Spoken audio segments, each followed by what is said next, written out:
Sa ibang balita, sinuring mabuti ng buong komite ang mga seksyon at batas na magpapatibay sa pagbibigay serbisyong pangkalusugan sa publiko. Una sa balita, si Carms Magluyuan, live mula sa Batasang Pambansa. Carms? Sa patuloy na pagdinig ngayong araw ng joint meeting ng Committee on Civil Service and Professional Regulation at Committee on Health, inungkat ng buong komite ang iba't ibang mahalagang usapin, partikular na sa sektor ng pangkalusugan. Isa sa mga maingat na tinalakay ay ang dalawang mahalagang regulatory framework ng health sector, ang Medical Act at Psychology Professionalization Act na minsan nang napag-usapan sa nagdaang Kongreso.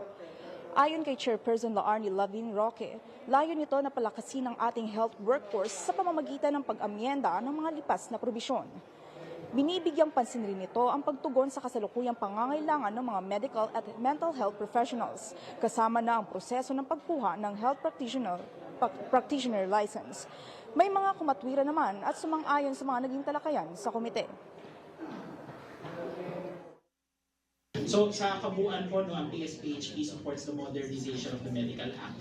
But we urge the Congress to ensure that the Final Physicians Act is unmistakably for primary health care.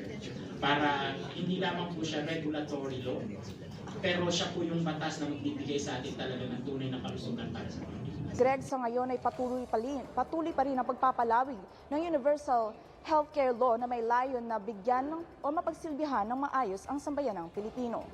Nauuna sa mga balitang totoo at laging bago, Carms Magluyuan, Alauna sa Balita, Congress TV.